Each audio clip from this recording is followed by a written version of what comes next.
Hello, one and all. This is Professor Hamamoto. It is August 13, year 2023, 4 p.m. Pacific Daylight Time. Again, I welcome, in particular, the people here in the live stream, but if you want to watch it on the replay, it'll be posted shortly after we complete this particular talk in about 90 minutes. I always shoot for the 90-minute mark, and lately I've been going to 2 hours. And given the enormity of this topic today and the various sub-themes, I'll be lucky if I get it in under 2 hours. However, God willing, I'll be back next Sunday as well to continue this process of synthesis. That is, bringing together seemingly disparate elements into a larger comprehensive model of understanding why we're in the situation here in 2023, how we got here, and importantly, how we're going to get out of this, right? And those of you who've subscribed, and take the time right now while you're listening to my warm-up talk here to subscribe to the channel and like it, and be sure to share it afterwards. I do have a playlist that's kind of being toyed with by TubeU, but if you'll put the keywords in there, the appropriate talks will come up, and you'll find that most of them complement or lead into today's talk, which focuses on two unlikely subjects, right? I wouldn't have found this out unless these people reveal themselves. And that's part of the topic, part of the theme, I should say. Let me get my notes here so I get it just right. They reveal it themselves, right? After all, the name of this talk is Freudian Slippers. I'm trying to be clever here, right?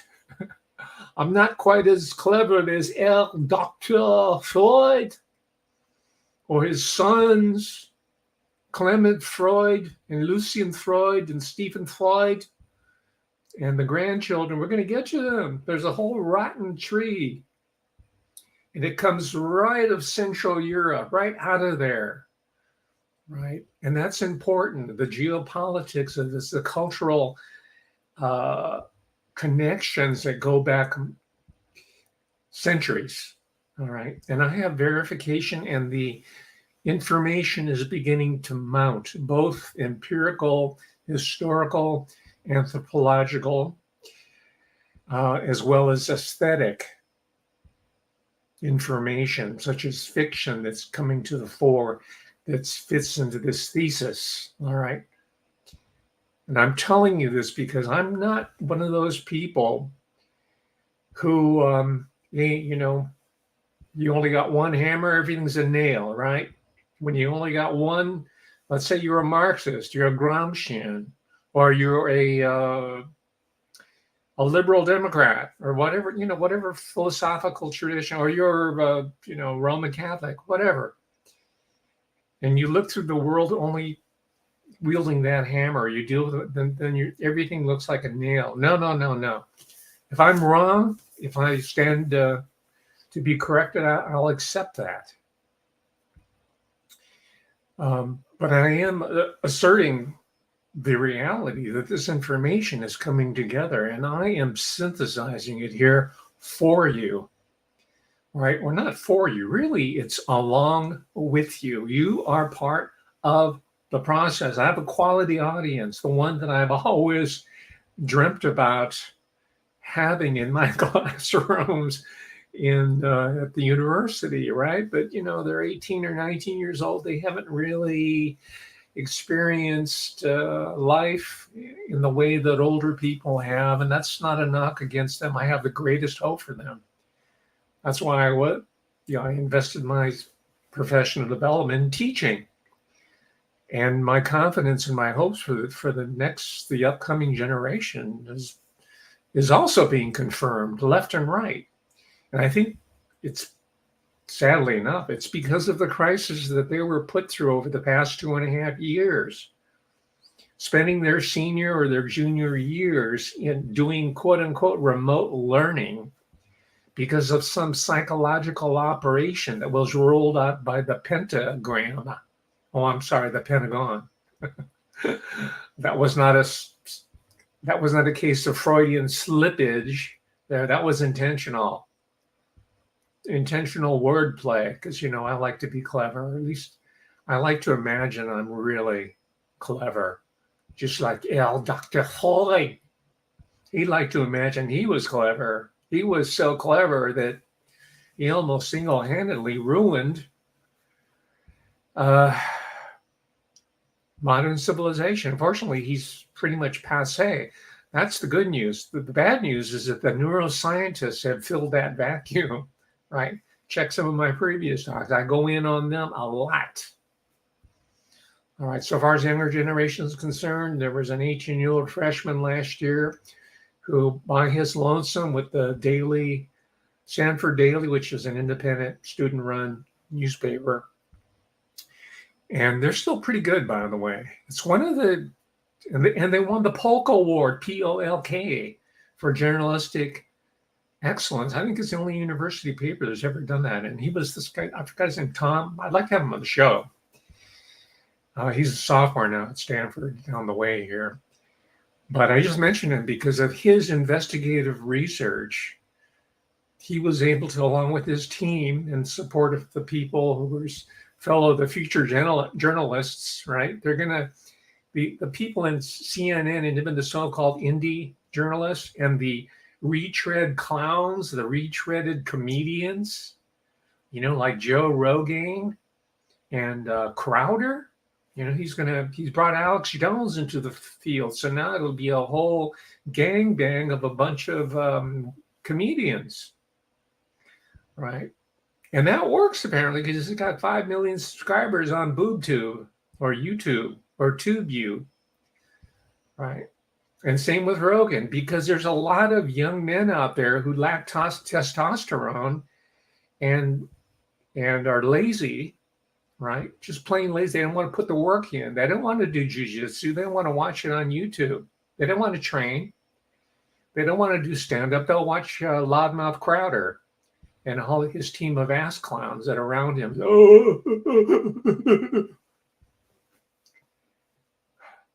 You got to do like Jay Leno. Go out to the open mic night, and you got to pay your dues. You're going to do it live. I mean, even Jerry Seinfeld had to do that. All right, these guys don't get where they are because they're sitting back watching TubeU or laughing their asses off to Crowder, who's not very funny. He's loud. He is loud. That part is true, louder with Crowder. But what the second meaning of his word is he's crowding out reality.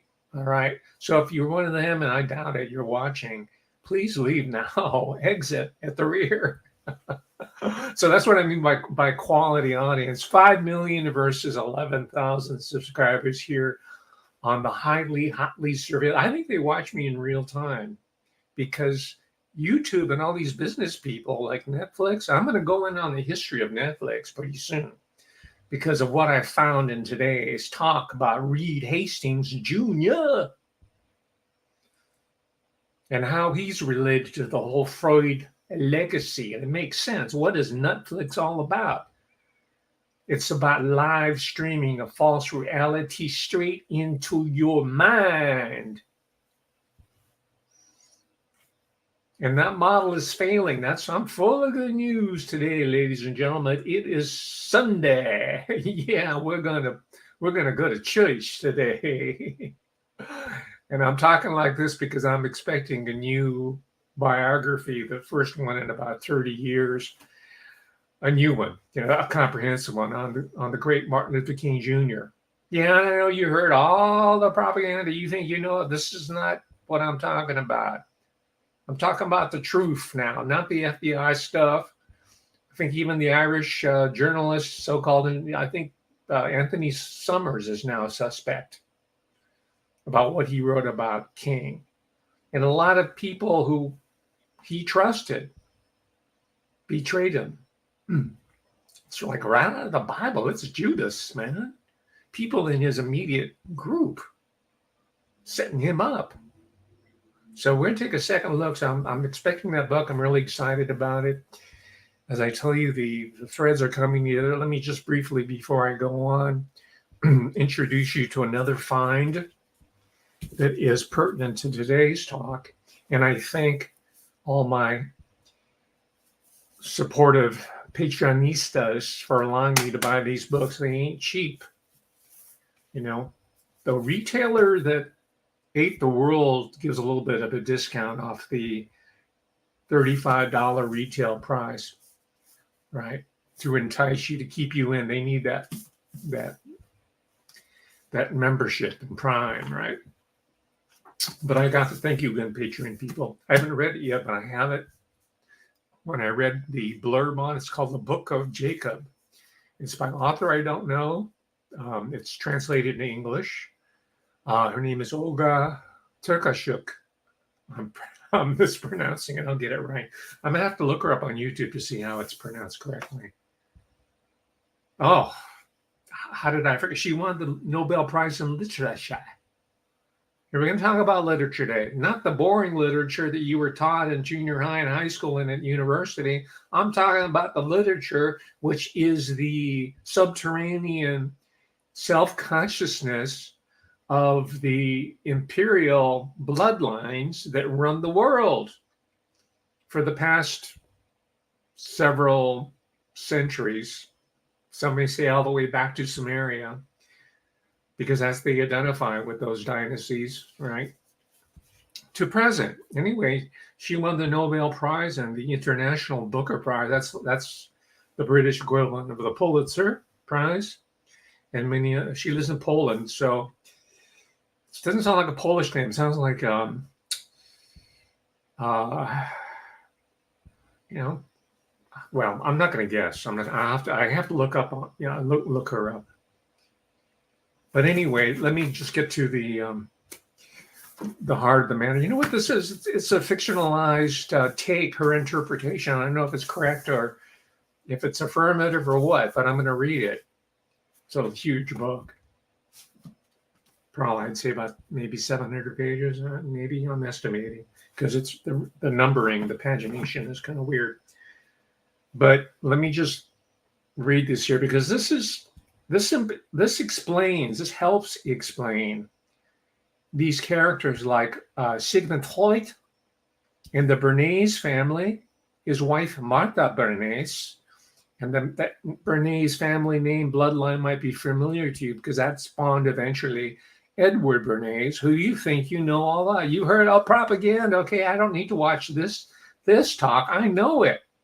And that's why there's a glut of all these newbies and pop-up pundits on YouTube to give you the illusion that you really know what this stuff is, right? Oh, I know all about the Freemasons.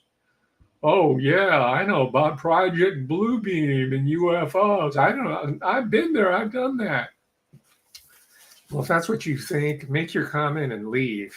The exit is at the rear, right? And your head's in the same place, up your rear. I used to have smart ass grad students like that. That's why I'm really sensitive to that. They know they read a little bit, so they know everything. They know all about Antonio Gramsci and today it's called cultural Marxism. Those are the other kind of half learned. They heard a buzz phrase called cultural Marxism, and they're going to work it. I think my microphone needs to be closer. Are you hearing me, my friends? Okay. Yeah, someone says Bernays got many people smoking cigarettes as men. Tell me something new. I mean, that's what the level of understanding is. Okay, this is not the broadcast for you. All right. You're repeating stuff that someone, what's her name? She got a man's name. They anthologize it. This stuff is being regurgitated endlessly. This is not that podcast, vidcast. All right. You don't know it. You know, thank goodness you are on your way, but don't think you know shit. Okay. The training wheels are still on. I hate that. It's a premature, knowing, oh yeah, I'm done with it.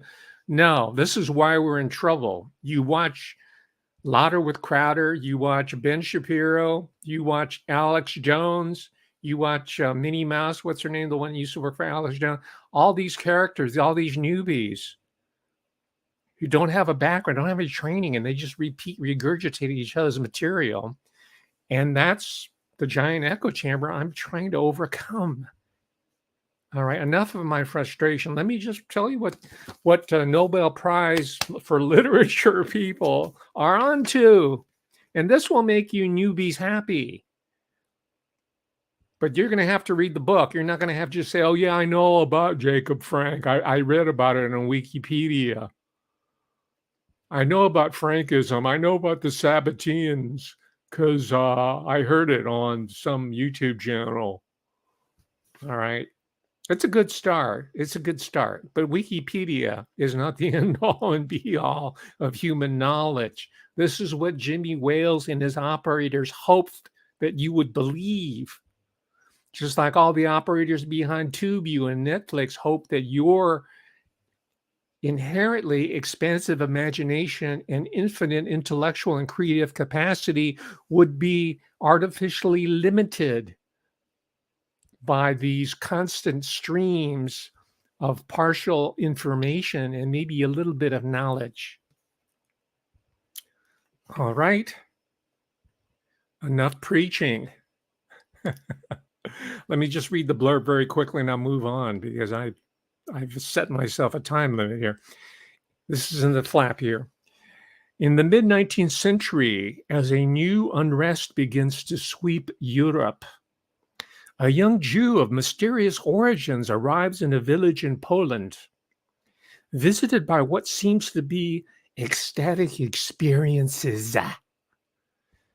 Jacob Frank casts a charismatic spell. In the decade to come, he and his increasingly fervent followers will crisscross across the Habsburg and Ottoman empires as he reinvents himself again and again, converts to Islam and then to Catholicism, is pilloried as a heretic one moment, hailed as the Messiah the next.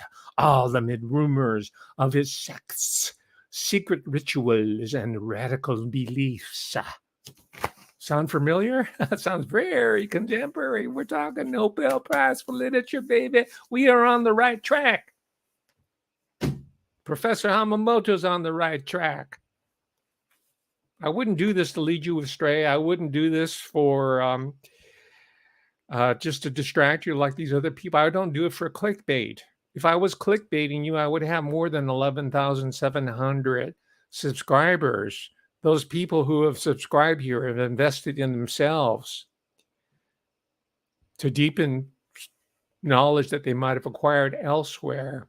And this doesn't mean, I should say, it doesn't mean I have all the answers. I'm a student along with you. All right. Any guru who says, follow me, I'll give you all the answers, run the other way. And contact the bank immediately and say, please void that check. Oh, man, there are so many grifters around now. Most of them are in the independent movement, the indie movement, post-PSYOP,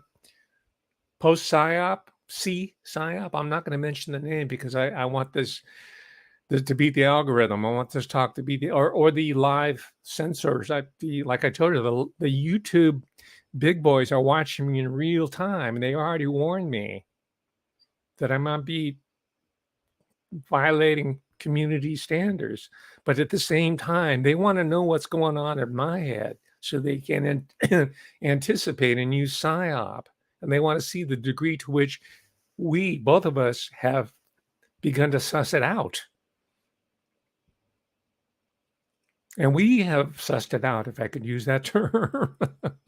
I've been watching a lot of British documentaries, so you'll forgive me for a few Britishisms, right?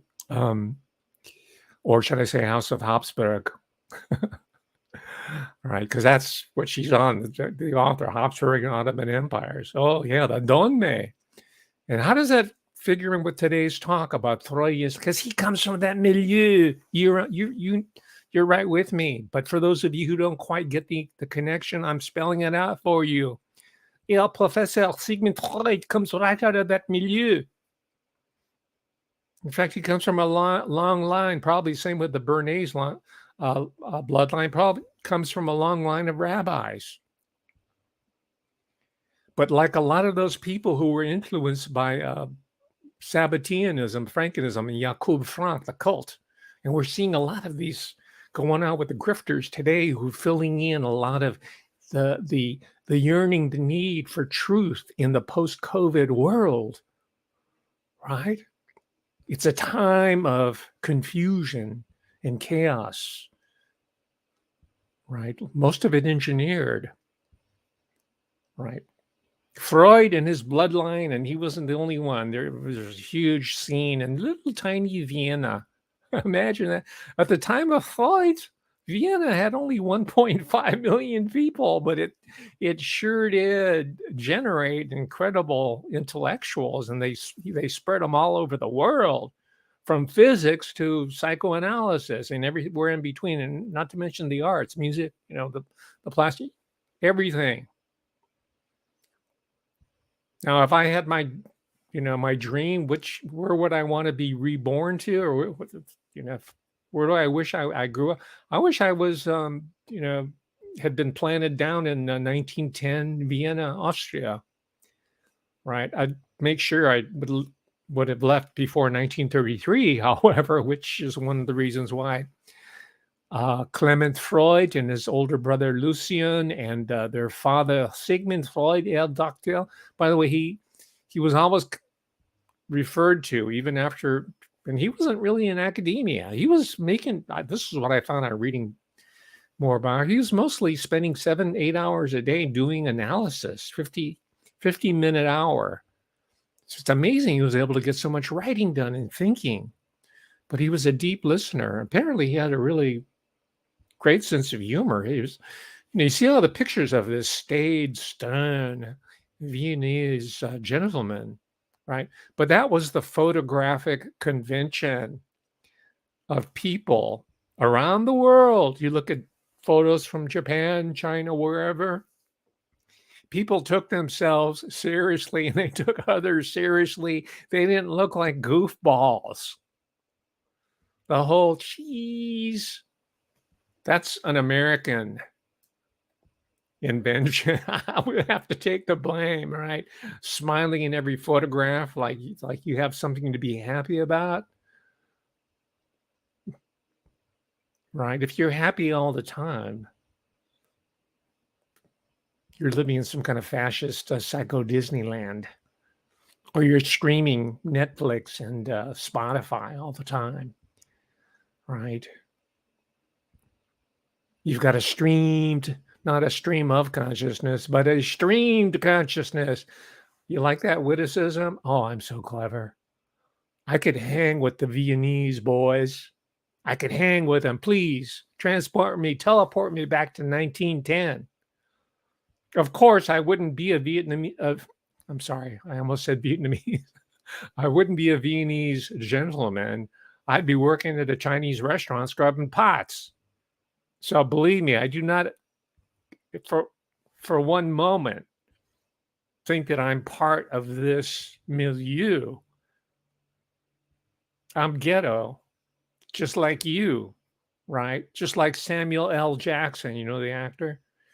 We both grew up under segregation, right? I'm not one of these bourgeois Negroes or bourgeois Orientals or bourgeois whatever, these refugee people. And I'm talking about so-called refugees, right? They're not refugees. I call them lateral transfers from one elite to another. That was the Freud people. One of his descendants, I'm so proud of my grandfather and my father who were refugees. BS. They were brought in, they were sent out by the Habsburg Empire to England to set up what we now know as psychological operations. right? And now neuroscience, which is the next phase. Let me show you. Okay, this woman, the way she rewrites history. Okay, I'm going to go with this Nobel Prize author here about the Frankists, not her. But people don't know any better. I don't know any better typically. I take these people at face value, just like you do. But the only difference is I said, hey, something doesn't quite seem right. I'm going to check this out. Freud. I'm a broadcaster and a director of Red Nose Day with Comic Relief, and I'm proud to be the daughter of a refugee. So my grandfather was an architect, a good architect living in Berlin. And in 1932, he and his family saw the writing on the wall that said Hitler in very big letters. And they took all their money out of the bank and they drilled holes into the legs of their dining table. And they stuffed it in and they imported the dining table to London and they followed themselves. And so in 1932, my dad and his brother Lucian and their brother Stephen and his mum and dad arrived in London as refugees, and my grandfather continued his architecture practice, and family saw the writing on the wall that's You get how she's rewriting the history. They were brought over. They brought their wealth with them. Sigmund Freud didn't live but maybe a couple years until after he came here. He had really severe, as most people know, cancer of the mouth, right? Appropriately enough. He was also a cigar smoker. And what other vices he had, I can't tell you offhand. But she's one of the descendants. She's one of the grandchildren, because we're talking about a family tree here. But it's a Sabbatine Francus tree, and I more specifically recently have been calling it Edomite science. There's Edomite psychology and social behavioral sciences. Mostly today is Edomite, right? It's been secularized and commodified and packaged and monetized in curricula where all those metaphysical occultic connections and origins are obscured. We're going to reconnect them. You're going to read independently where this stuff comes from. And I'm going to tell you a little bit here. And I'm going to show you how deeply steeped Dr. Sigmund Freud was in concocting his fake theories, which are culturally specific. Who are they specific to? They are specific to Viennese, Jewish, bourgeois people, right? The bankers, the merchants, the intellectuals, the scientists, the people in the intellectual class, right? About as far removed from me as you want to imagine, right? But I can study the literature. I can understand it. Not only can I understand it, but I can get inside of it, right? And from there, they succeeded through one of their relatives. His name was Edward Bernays. That should ring a bell. The great grand nephew, I can't remember exactly. It's all very incestuous, right? Because this is part of the model is incest, intellectual and biological incest and inbreeding, right? And part of that system is to go outside the bloodline to molest and rape women and girls and spread their seed in that fashion with these bastard illegitimate lines. Right? We've talked about that. Incest and bastardy are the twin rails that built the British Empire. Clement Freud is a product of that. So are his brothers. They were put through that gauntlet in order to serve the empire. And he was eventually knighted for it. Talking about Clement Freud. Sir Clement Freud. Very briefly, I don't want to bore you with the details. If you really want to find out, read his autobiography, published 2001. He died a few years ago, so it's not up to date. But what is up to date is revelations that Clement Freud was a multiple sexual predator. First, it was only 2 or 3 women, but it's kind of like the first reports of a giant fire. Oh, we're only reporting 3 casualties, but it's going to be more. And I'm reading more recent reports, journalistic reports that you can check out independently. It's a fascinating story. And it's been suppressed here in the American as well as, well, not as much as the British press, but even though he was a celebrity here, he was on the Johnny Carson show more than once. Clement Freud, he was a Anglo-American celebrity. In fact, it could be argued that Clement Freud was the original celebrity chef, right? Even before Julia Child on PBS, the Petroleum Broadcasting System. It's actually a public broadcasting system, but they have these public agencies that are fronts for corporations, right? You know how that operates. Yeah, she was OSS. And then if you want further verification of this pattern of using chefs and very likable individuals, even though this guy seemed to have a personality by it, he was known for not smiling. And people thought it was just deadpan humor. They misread him. He didn't smile because everything in his life smelled like feces. And he stood above the common run of man because he comes from this bloodline that's superior to it, that only suffers the peasantry and the middle class and even the upper middle class that at first bullied him when he was in public school, where they'd pull it down his trousers and the headmaster would spank his round bottom and have an erection while he was doing it. That's in the book, by the way. So he was initiated into the British class system with a cane and with sexual abuse. And as I've said, by the way, if you want to learn more about Anthony Bourdain, this is not just a gratuitous comment about him. I gave a whole talk on it where I tie him into French intelligence and show that Anthony Bourdain, whose mother was in publishing at the highest levels, was a media creation.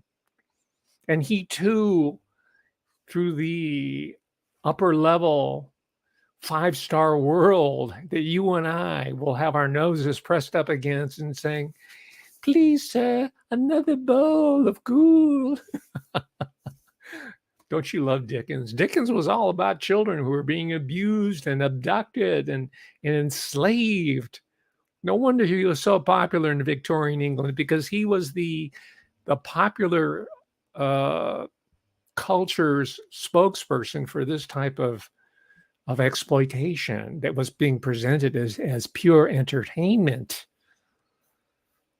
All right, so read this if you dare. He likes to think he's very clever. He's very witty. He knows how to tell a joke, right? And he does it without cracking a smile. But everybody on the telly thinks he's so engaging that he had his own show. It was called Wait a Minute, then it was called Just a Minute, blah, blah, blah. He was the darling of Auntie Beeb, the BBC. And like his fellow stablemates, like a Jimmy Savile, does that ring a bell? Yes. In 2014, it all broke loose finally. After he was long dead, of course. Let's see here, Jimmy Savile. Jimmy Savile, where are you? Yeah, because there's I think it was about 2014. It was in that maybe 2017 is recent.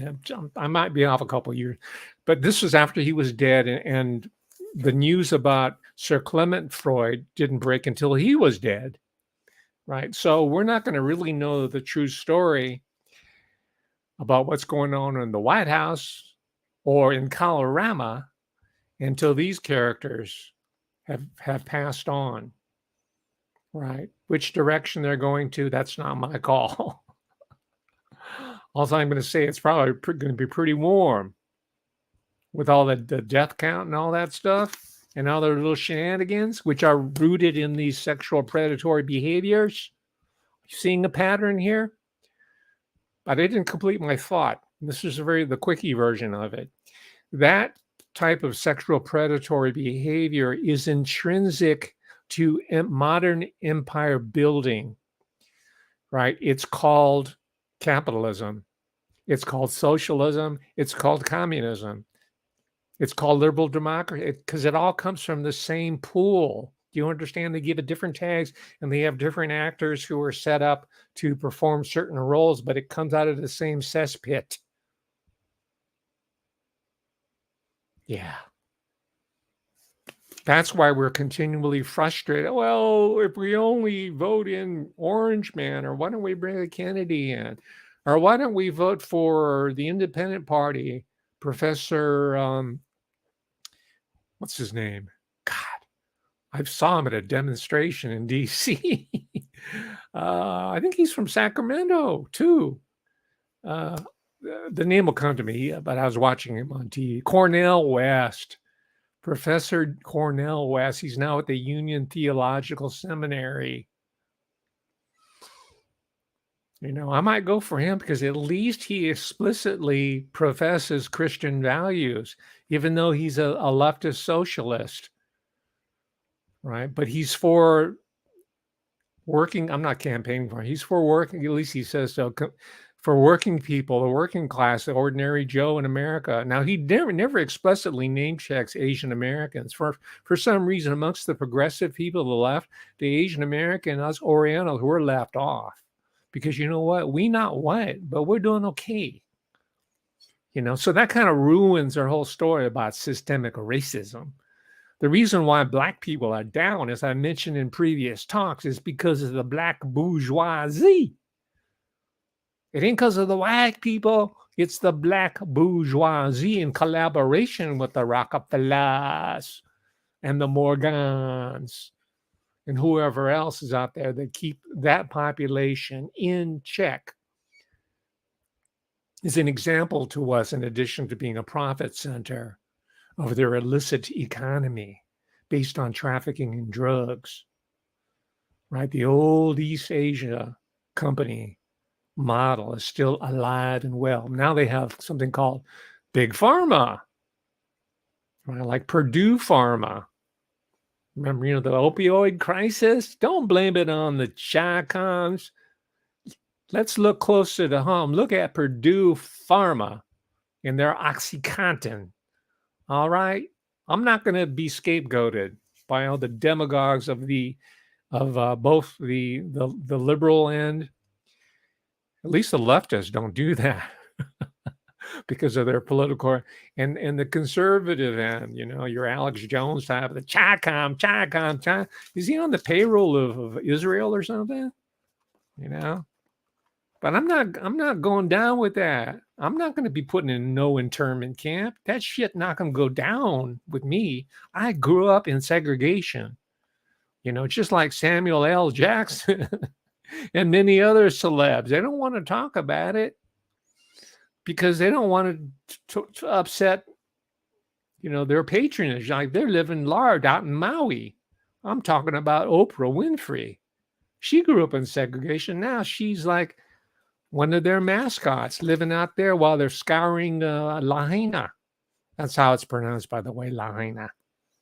Hawaii is an American state. It's a 50th state of the Union. It's not a foreign country. Oh, man. I was just in touch with a friend and colleague of mine. I'm not going to give you his name because he might choose to remain anonymous. Fortunately for he and his wife and his beloved, I won't call them pets because, the word police will get on my case. They're not pets. They're companion animals, right? But they do have a cute dog whose name escapes me, but they're safe. They're in central Maui. And he told me a little bit about that because he lives there, right? So he told me about the Zuckerbergs and the Winfreys and how all the local people hate them. And so we'll be talking a little bit about the mysterious fires that are taking place. They were taking place in my neck of the woods here in California just a few years ago. And we had the mystery fires up in Canada. I've done talks on that. I've had guests who are specialists on my show here. You're going to have to search for them because those are kind of buried on my list. Look up James Lee, Fire, Professor Hamamoto. You'll find a really good presentation there. And I'll put some of his material on for you. The ones on the fires, California fires, because I'm not a flat earther and I'm not a Tartarian theorist. He's got some side hustles going on with the he's hollow earth theory. He's into that too. But he did do a really good book on these mystery fires. Anyway, I'm getting too far afield. So why do I feel so confident? Hopefully not overconfident in the grand synthesis that I've been making. Well, I just read today in one of these introductions, the great Oxford University World Classics. These are the ones that I prefer because they have great annotations, notes, timelines, and typically really good introductory essays that help situate this given piece of literature. So I don't get any money for this. I'm not an Amazon affiliate. You don't see any links here. I'm just making a recommendation because there's some people in high school, junior high, because I know their parents have reached out to me and told me what's on their list. They say, "Oh, we want them to read J.D. Salinger, right? He's kind of like Clement Freud of the New Yorker set, the New Yorker magazine, the New York literary set of the 50s. J.D. Salinger, who was U.S. Army intelligence, by the way, you know that he's a see the commonality, along with the guy that we know today is Henry Kissinger. But back then he was known as Heinz Kissinger, Sergeant Heinz Kissinger. And their job was to identify intellectual talent amongst Wehrmacht officers, corps, or civilians who've been vetted and put a little paperclip on their dossier. Saying, "Oh, well, let's bring them in and put them at University of Pennsylvania, like Kamen, where you can write a bunch of bogus science about electromagnetic frequencies, right? So that we will be fooled by the fake science into holding up these radioactive emitting and putting them, in our ears, right? So-called ear pods, so that we can." Have our brains blasted, right? And on and on. And of course the psychiatric establishment, right? Who weren't all Nazis, by the way. In fact, I'd have to say amongst the psychiatrists and the psychologists, most of them were Jews, right? Everybody wants to talk about the sexy Nazi, but they don't want to talk about the psychiatric and psychology mafia. They were mostly Vietnamese Jews. All right. They most notably congregate in New York City. That's why most of the actors, the writers, the composers, the conductors, Leonard Bernstein, you name it, we're on these mind-numbing drugs, right? You know the story of Dr. Feelgood? There's a book on it. There are several books on it. And as I found recently, there was a really good, sizable group in San Francisco and, of course, Los Angeles, where they had a huge celebrity clientele. One of them being Norma Jean Baker, a.k.a. Marilyn Monroe. Dr. Greenson, psychiatrist. He took the secrets with him. He's done some articles. I have them. I look at the academic literature of these characters, see where they're coming from. And from there, I can form a more comprehensive picture of their points of origins and can trace it backwards. I can reverse engineer to the point where they don't even understand their genesis. Right? They just think they're doing their thing. They're doing their contribution for science, but they don't understand that they are part of a tradition that only a novelist or a poet can intuit. I'm sure she does her research too. This gal who wrote about Jacob Frank. Right? He went through all the major world religions, from Judaism to Catholicism to Islam, the modern ones, right? And then back again. Right. And we see the same pattern repeated over and over again. right? I don't have that luxury because my face is, yellow, right? I have the phenotypic characteristics of the perennial enemy that's hated in Britain, right? Clement Freud tells a couple Chinaman jokes. That's the term he uses, Chinaman. You know, he forgets all the fact. Oh, I'm an oppressed Jew from Austria. Well, actually, he was German. His grandfather was Austrian. But Chinaman, I can throw that word around. Why? Because Britain ran it, and they still run it. I don't care about supposed reversion to Hong Kong, and this is what there's tensions around that. That China and the Chakams. So anyway, let me just move on here. I told you I've been on a concerted campaign reading all the Gothic classics. Can't read it. The title, Anne Radcliffe, The Mysteries of Udolpho, Charles Maturin, Melmoth the Wanderer. This is a name you might be more familiar with. He comes late. I don't know if you could even classify him as Gothic. I think it pretty much ran its course. But there are Gothic elements. Robert Louis Stevenson, The Strange Case of Dr. Jekyll and Mr. Hyde. Charlotte Perkins Gilman. She's an American, but she's an occultist. And the academic feminist claim her, and she's a Gothic writer. And you've got Arthur Machen, the great god Pan.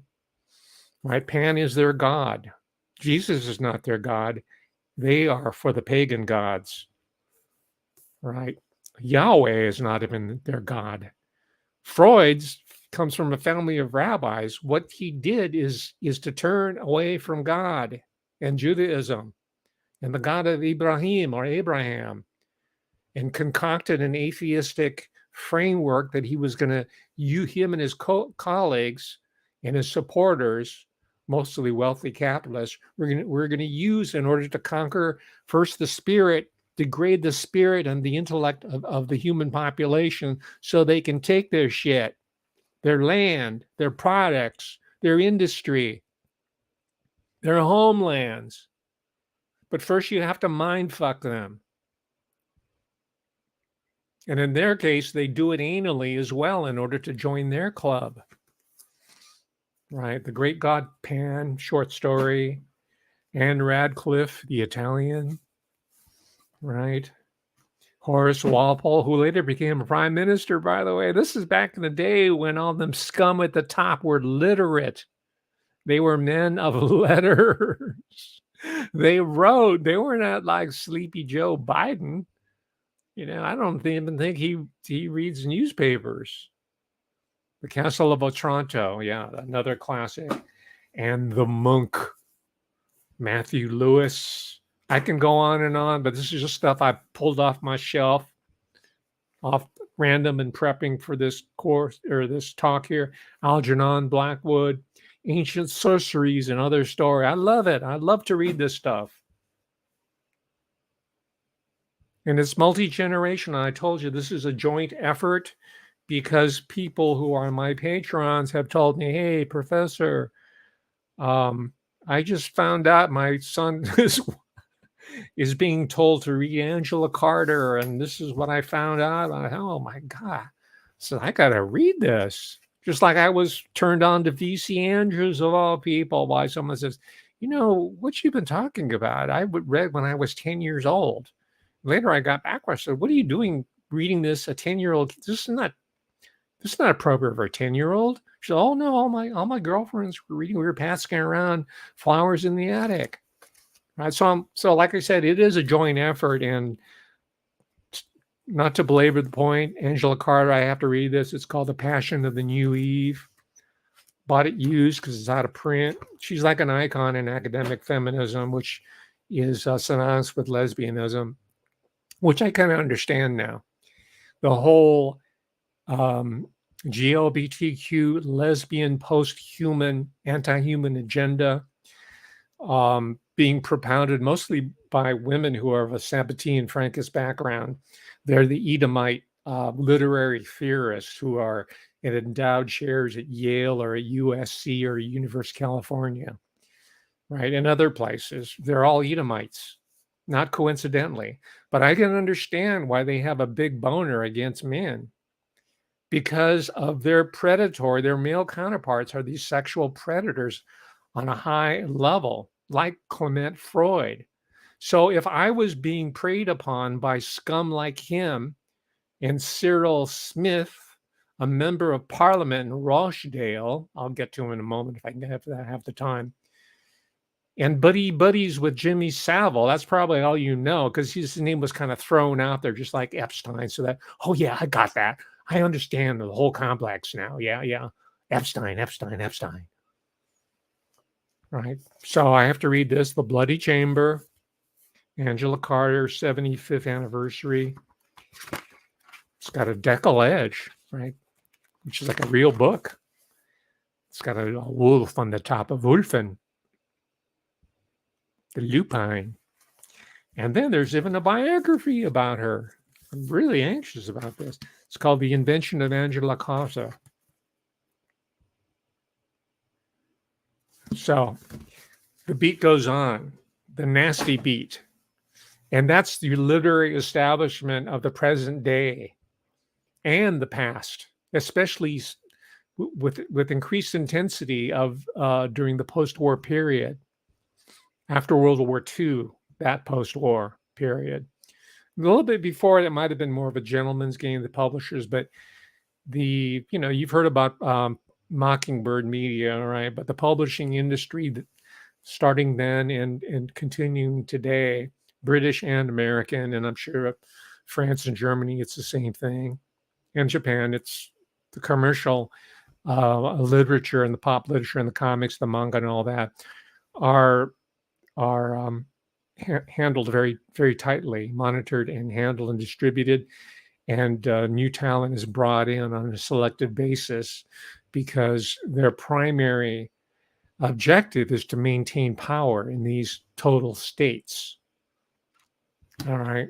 So you have, just for those who had a childhood like you and me, we all know about Peter Pan, right? The great God Pan, Arthur Machen.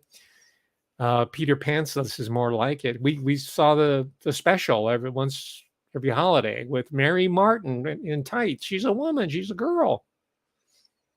Or we might have read the adaptations, right? Disney film. So you probably won't be surprised to find out that J.M. Barrie, the creator, it started out as a play of Neverland, which, by the way, it's not familiar.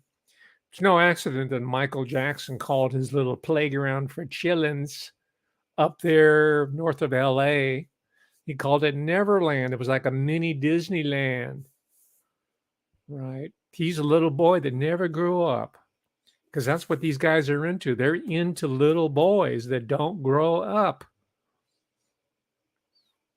So that's him. He even adopted a family of orphans for his own delectation. I haven't read this thoroughly. I've just kind of went through it. Made some little notes about the Druids, the Druid cremations. These are pagans, right? Remember?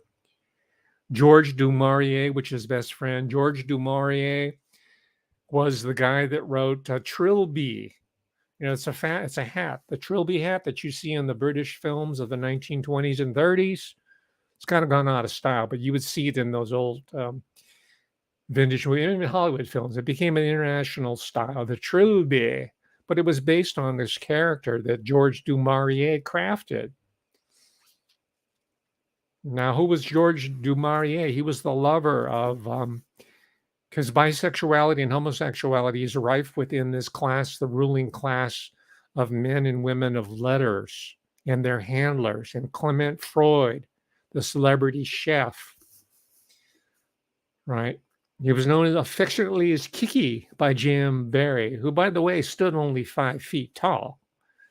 According to his own biography, he said, well, if I was 6 feet tall, I wouldn't have had to write such weird fantasies. My problem is that walking around at my natural height, the whole world looked like a crotch to me. He didn't say that. I made that up. That was Toulouse. That's a Toulouse-Lautrec joke. You know, the world to him looked like a crash from his POV. So anyway, there's a biography. This is about hypnotism. He wrote Trilby, and that's where this mind control hypnotic character Svengali was crafted, right? So again, they're into these portals to these unseen realms. And it's not the realm that we know of through the Hebrew Bible and the New Testament. It's not that realm, or even the Quran, right? It's the realm of the pagan world,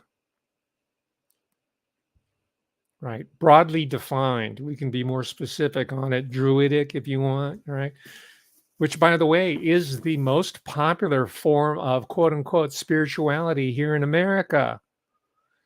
But people say, "Oh, I don't believe in God. I'm not religious, but I'm spiritual." What they mean is that I buy all the Gnostic and New Age garbage I can get my hand on, right? A Course in Miracles, whatever is on the Oprah Winfrey show, whatever author she's vlogging, I'm there. And on the chat shows in Britain, it's the same way.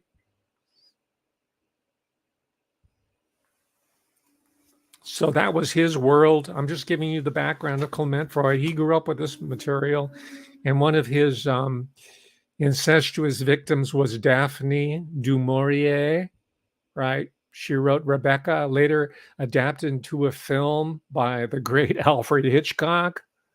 Oh man, what a twisted mind, Alfred Hitchcock.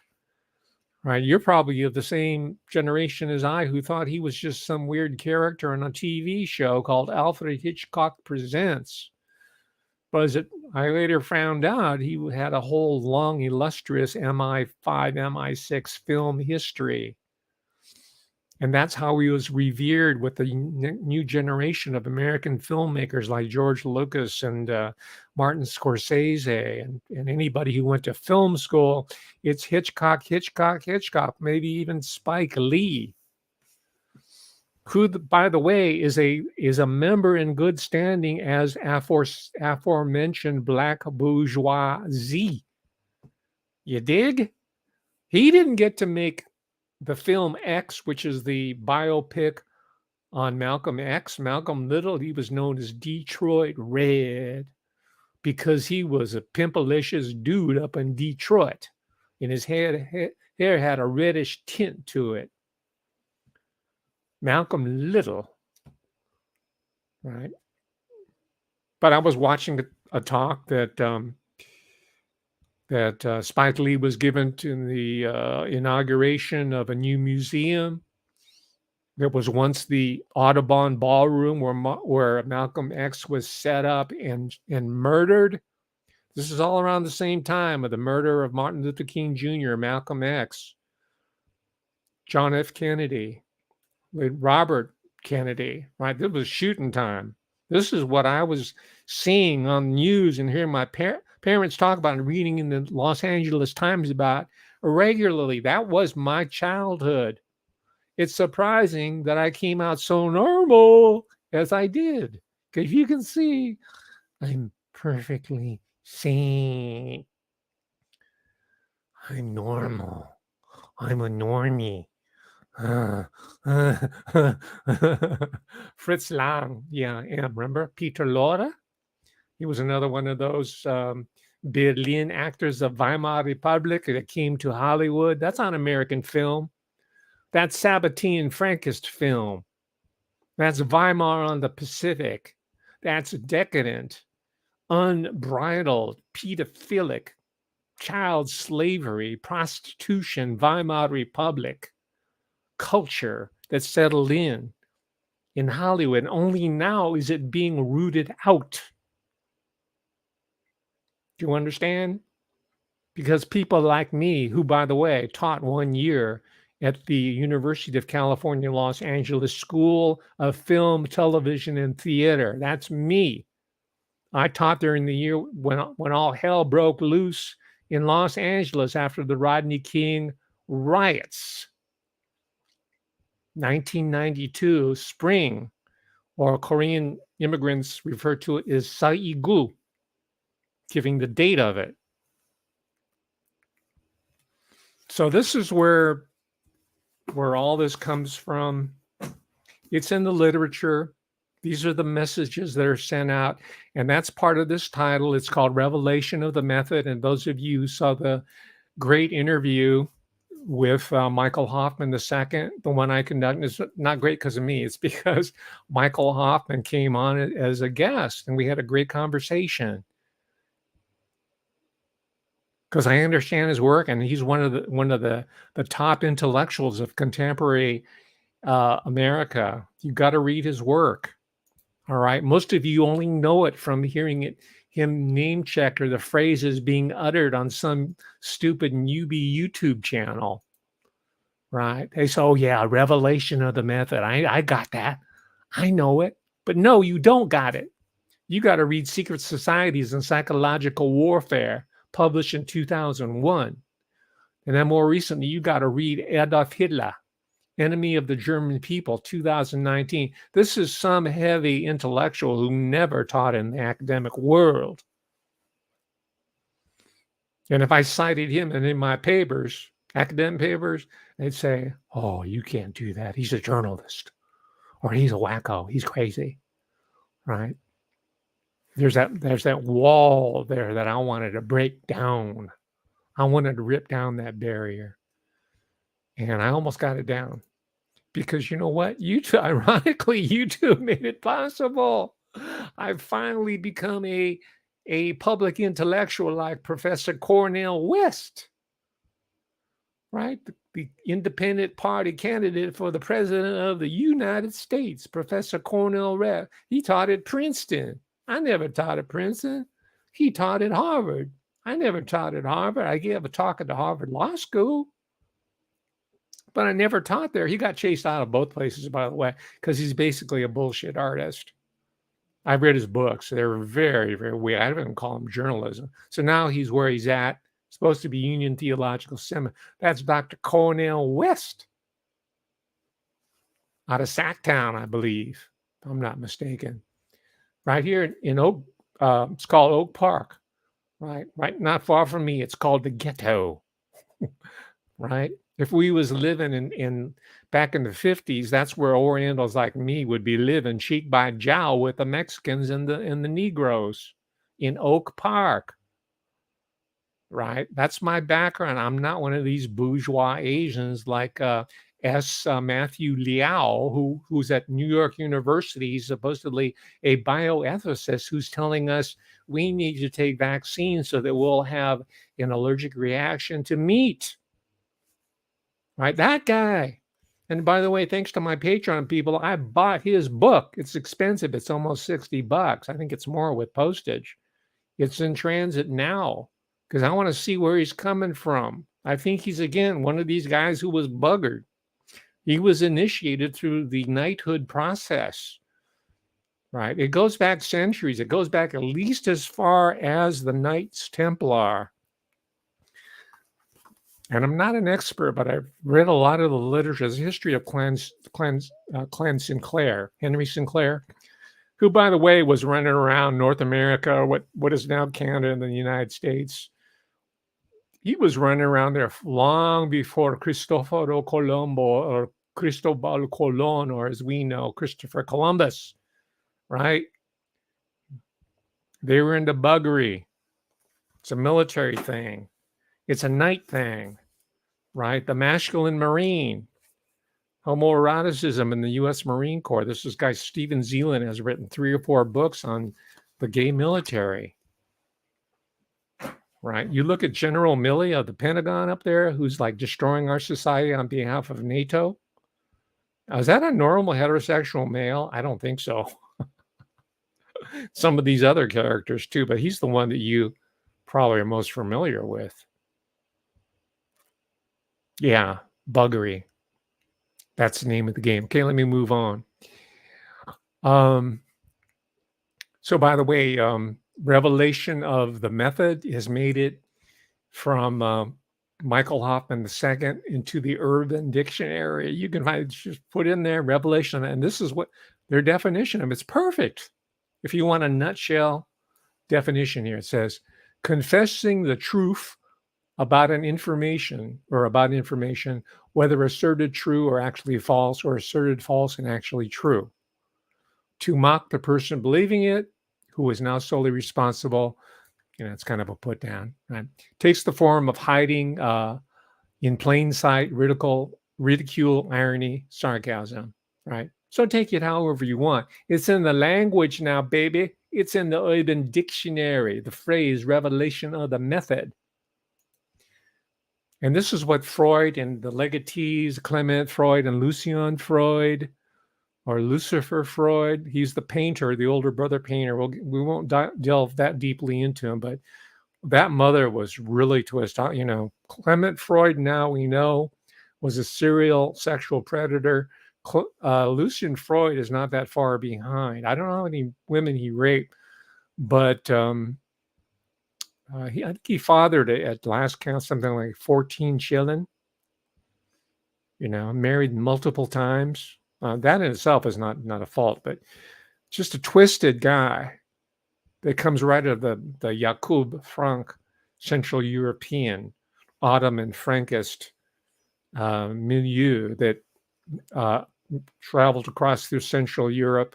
People call them hussars, right? But it's much more complex than the little tags that you're reading on YouTube or seeing on Wikipedia or being spouted knowingly by some pop-up pundit. And eventually made it to the British Isles and then America. That's where we're at now, right? The great Roseanne Barr says the correct term, because she studies with the rabbis who know the literature, the scholars, right?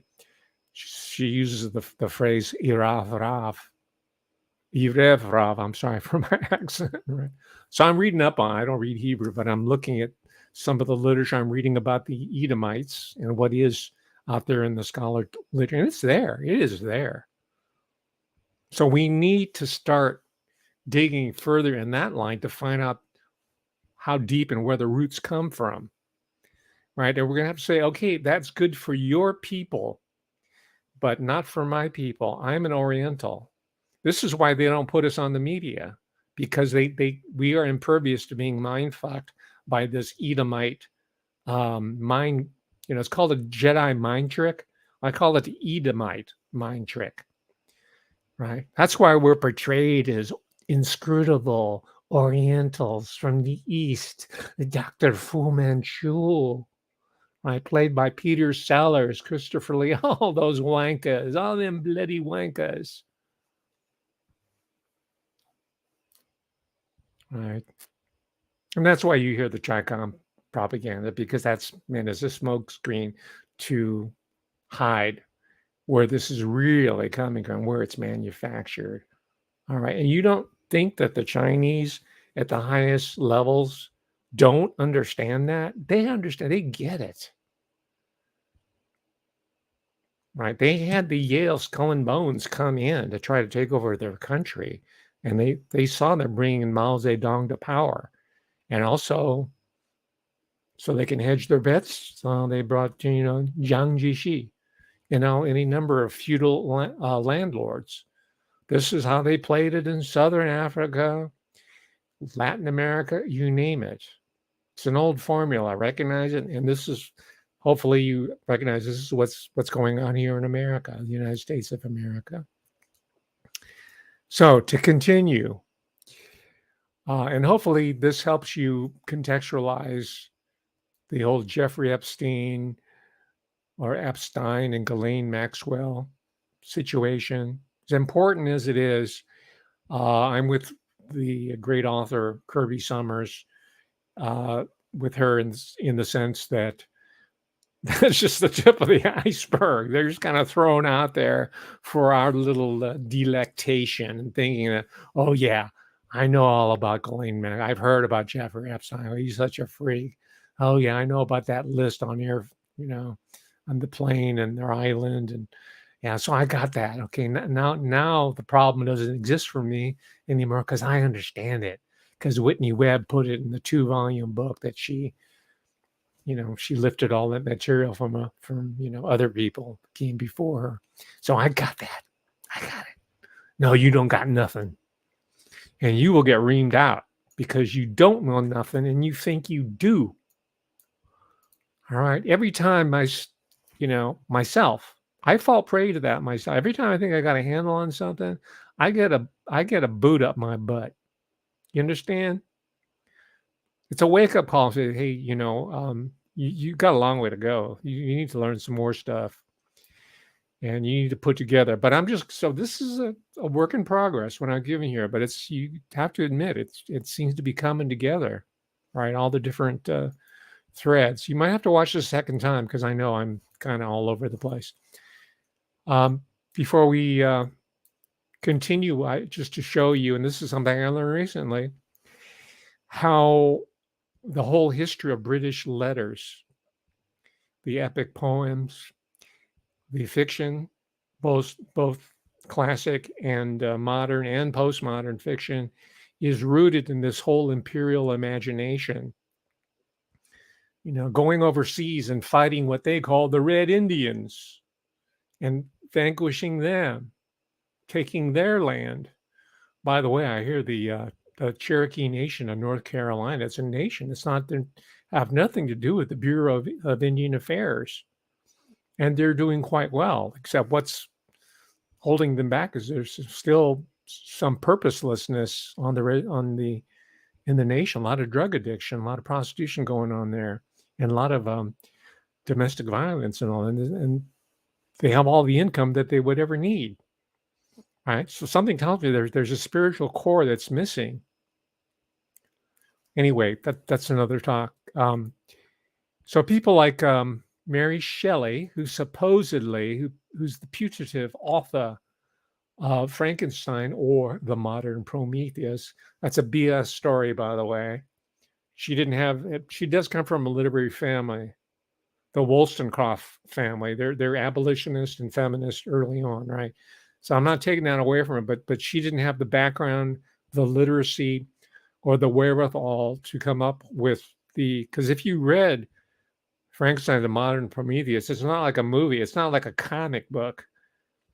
It's very hard going, and there's a lot of science in there too. And that came from her husband, Percy Bysshe Shelley, who was another one of these stone cold atheists. He turned away from God, just like later on Freud did. And he was fighting the church. He was on the lam. That's why he went down to Lake Como with his romantic poetry buddy buds, because he was on the lam. He was going to be arrested and probably executed for atheism and heresy. Right? He was writing these anonymous pamphlets and putting them out there.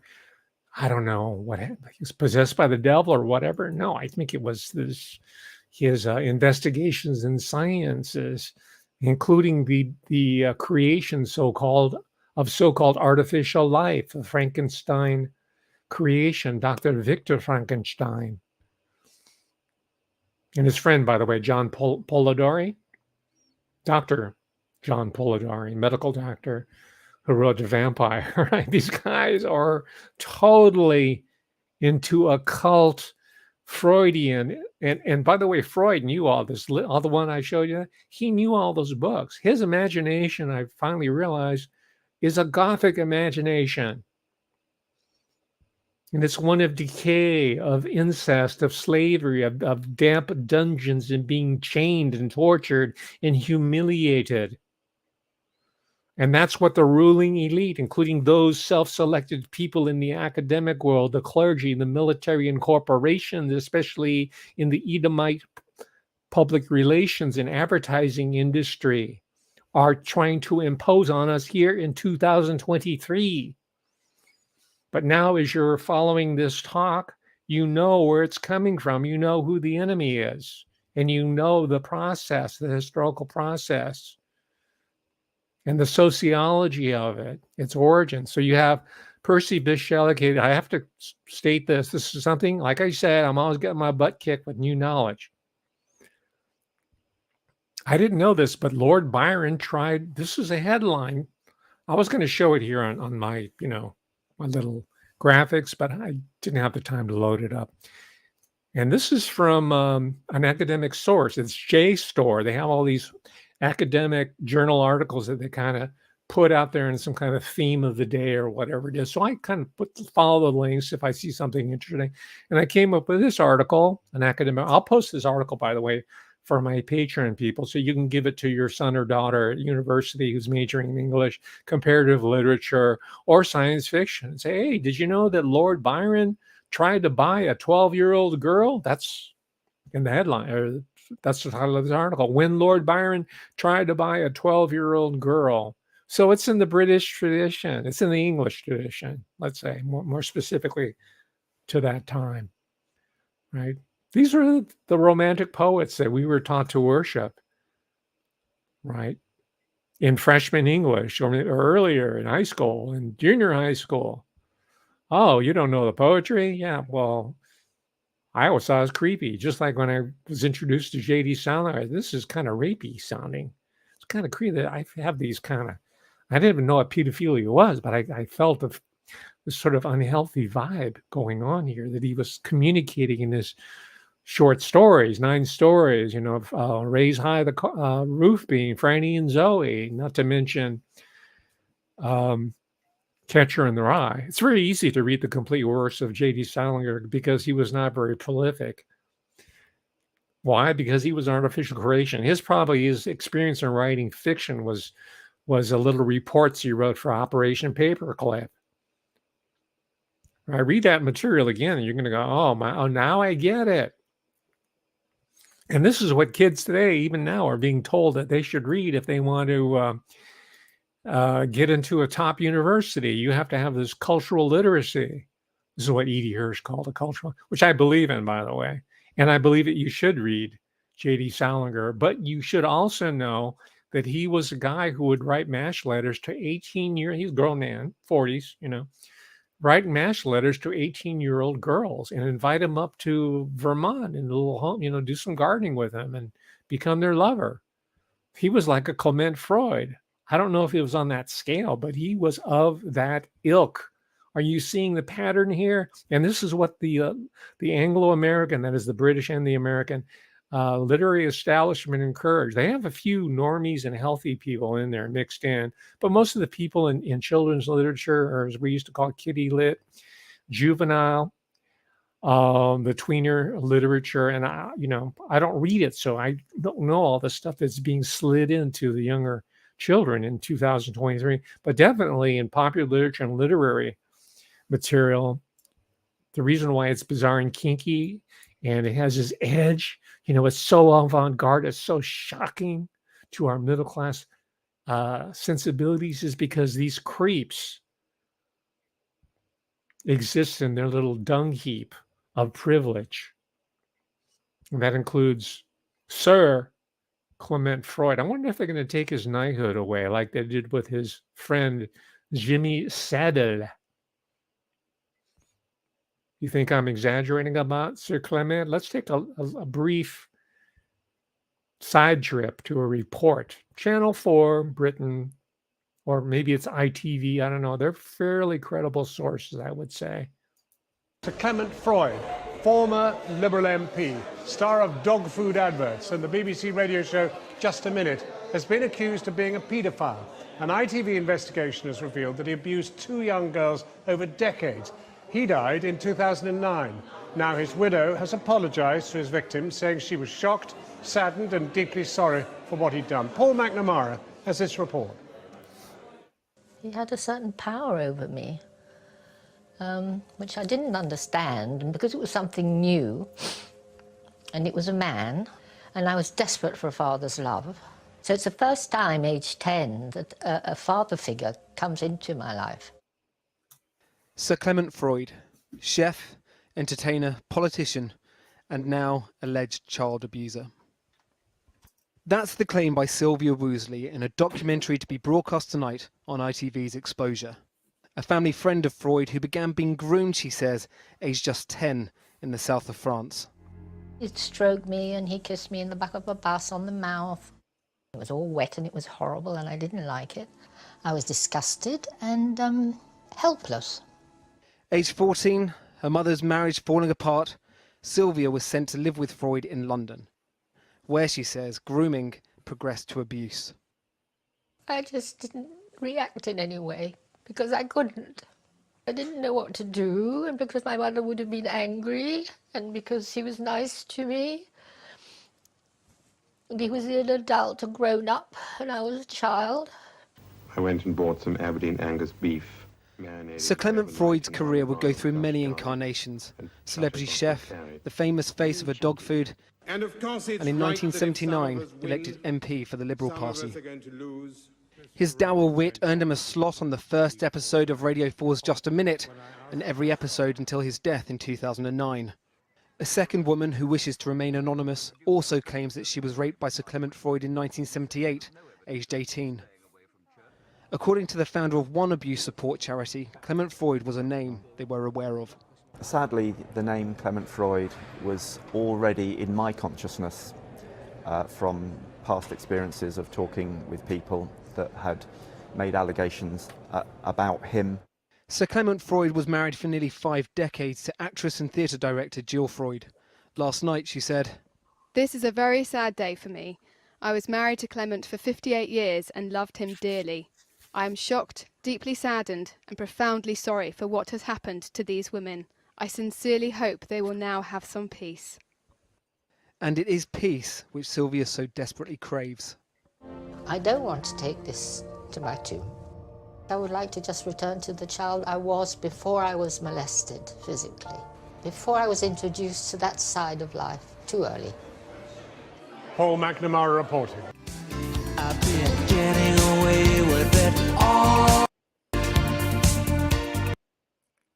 Well, there you have it. By the way, before I proceed, I've been looking at this Boris Karloff collection, one of my favorite, along with Vincent Price. He's American, right? But he originally British.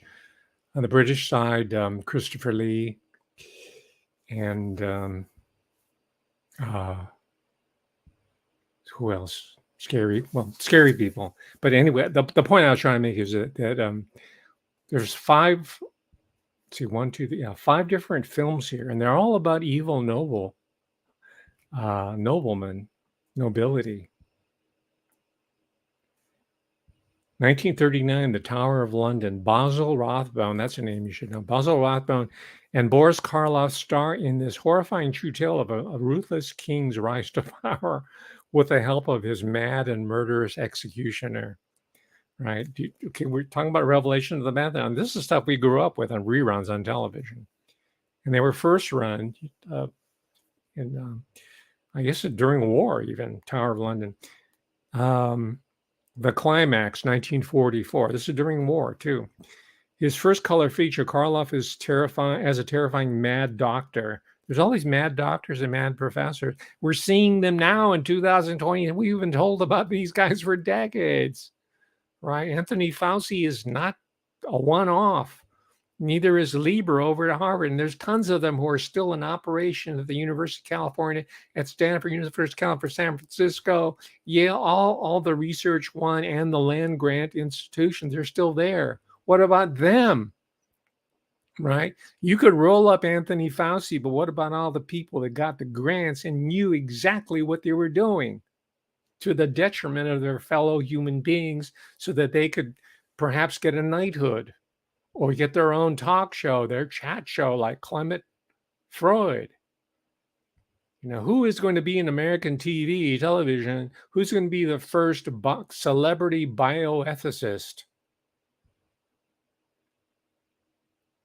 I nominate Professor S. Matthew Liao of New York University, who's the son of Taiwanese immigrants. Remember? I told you the paperclip is years ago. Those guys are all dead, right? But that's all you can think about because you watch these pop-up pundits. I wrote a book called Conservatives' Empire. It's about the new paperclip people. I call them rice paper clip. He's one of them. I'm calling out, quote unquote, my own people. I don't really care what their religion, their race, their ethnicity, their gender, who they are. If they are harming the rest of the human species, they need to be called out. Professor S. Matthew Liao, I'm calling you out, and I'm going to do a review of your book. I think it's called Everybody Deserves Love, right? Now, I don't want to prejudice myself, but that sounds like a really bizarro title, right? Check him out on YouTube. Woo! He's a dangerous piece of work. You know why he hates humanity. Okay, to wrap up here, in a brief digression, The Strange Door, 1951. As the servant of an evil nobleman, Karloff plots to free the madman's helpless prisoners, but finds himself facing the horrors of the dungeon's death trap. And then finally, 1952, The Black Castle. These are all Universal products, cheapo, fairly low production, not like MGM, kind of like more on the low budget end, but highly profitable because there's no Netflix back then. And I'm going to get to Netflix in a moment, I promise you. In brief, later on, I'm going to do a whole rundown on Netflix. I'll get to that in a moment. There's no other options. You had to go to the movie theater to see this stuff. And later, you're on TV when we only had 3 network channels and maybe 2 or 3 local channels. So we saw the stuff, right? Not today where it's all streamed. It's very difficult to have a common reference point. The Black Castle, 1952. Karloff is mesmerizing as a doctor who risked his own life to save the captives of a mad count in this gripping trail of betrayal and revenge. I saw that one. I have to watch the other ones. I was in the middle of the night key before I was interrupted, and because I want to understand how Universal Pictures was massaging our minds with these tales of mad scientists and evil nobility, or as I should say, evil. Okay, returning to the talk itself here. Let me explain who. Well, I don't have a video of it, so it might not mean anything. His name was Cyril Richard Smith, or Cyril Smith. I have a book on the whole scandal. It's packed away somewhere. But he was huge in popularity, huge in popular political support, huge in being connected with the elites from the criminal underworld, top echelon underworld, to the royals, right? And he was also huge in size, reflective of his insatiable appetites, right? For children, primarily. And I mentioned him. His dates are born in 1928, died 2010, not that long ago. Let me read his brief bio. It was a British Liberal Party. I think he was Liberal Democratic later party. And by the way, as was alluded to just now, Clement Freud was in the Liberal Party, right? It wouldn't be very convincing he was a Labor Party, but liberal, yeah, split the difference, but definitely not conservative. British Liberal Party politician who served as member of Parliament for Rochdale from 1972 to that's 20 years, to 1992. After his death, hundreds of allegations of child sexual abuse were made against him, leading authorities to conclude that he was a prolific sex offender. That's not me saying that. This is what the authorities say. And one of the people at his funeral was Sir Clement Freud. I would suspect, and I'd have to confirm this, that he was at least loosely part of that social circle, right? And on it goes, right? You know, Jimmy Savile, you only know the tip of the iceberg, right? I'm not even hitting the core of the horror, the true dungeon of depravity that the people of the world have been slung into with bread and water as we reach this end game into the shifting over into the new regime, right? Klaus Schwab announces it as the Great Reset, but it's the new regime. But meet the new boss, same as the old boss. But we're going to forestall that.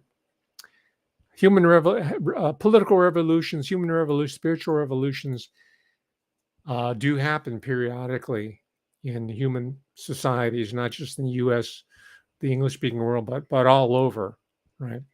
So we can hope and we can pray particularly, and also militate through our knowledge and understanding to hasten that the prospects of that freedom and that liberation here in 2023. First of all, we have to go through the hard work of understanding this incredible framework that these people have put in place in order to enhance and extend their power and to reproduce its power as well, primarily through the undergraduate education system. All right, Bernice, I'm going to go through it. I've already mentioned them before. Let me mention one of the, and the reason I'm mentioning it, because I think insiders, this has always been my argument, it's going to be insiders who will have beefs with the top dogs, right? Who are going to bring down their world, their edifice, if not their world, their edifice, right? Me, you, we're nobody. I'm on YouTube. I have 11,700 subscribers. I'm not taken seriously in the academic world, especially when I started studying the New World Order. I said, oh, he's getting a little warm there, but we can still classify him as a nutcase, and we'll be able to get with it or stay with the framework, right?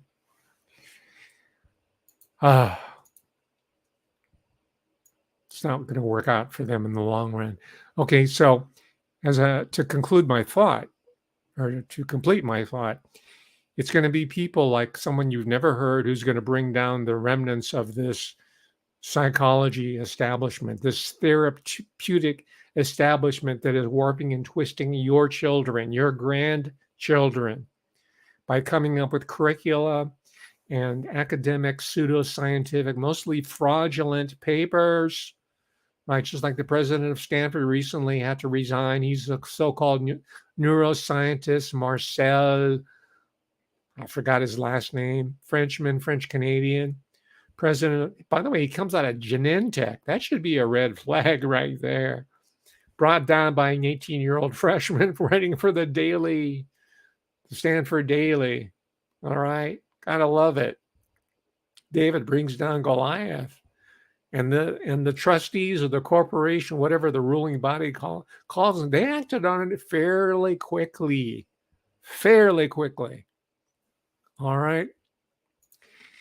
So it's going to be the inside. So that's why I'm supplying information to people like, I forgot his name, Tom, I can't remember, but that's why I'm doing these talks, hoping on a random they'll find, the talk I did on Jane Stanford and her whole occult obsession, and Leland Stanford, right? And the spirit cooking they did with their own child, Leland Stanford Jr., who later mysteriously died while they're in Europe on a European tour. Was he sacrificed, perhaps? I don't know. We can only speculate. And by the way, that's where the name of the university, originally it was called Leland Stanford Jr. University, not because it was a junior college, but he was Leland Stanford's son, Jr., but then later it was Stanford University. So maybe these talks are having some impact. I only need to reach one or two people who are going to act on what they're learning on this channel, right? This is my message in the bottle to this younger generation of people who will bring down the empire. All right. But one such person who did his level best before retreating, and I'm not such a big fan of him as such, but I'm interested in his background because, again, it underscores my whole thesis about the Sabbatean, Frankish, the Edomite, and the Erev Arav hegemonic control over media and medicine, and not quite military. You don't see very many career Jews who are career military, right? I think Hyman Rickover was like one of the few. Right. But in all other pursuits, yeah, they're overrepresented. Maybe in the old days, yeah, athletics, sure, boxers, right? Mickey Cohen was Gangster of L.A. Macha, right? He had trunks. He was known as the Fighting Hebrew, right? These were the tough Jews of the first generation, right? Who had to, I respect them all because they had to use their fits and their wits in order to get over in a society that was not for them. And that includes Meyer Lansky, the same. I understand. I get it. Okay. But this is not 1910, 1920, 1950s America. This is 2023. All right. So Bankman Fried and your mother and dad, who are both law professors at Stanford, get the fuck out of here, man. We do not need you anymore. You are bringing down the republic.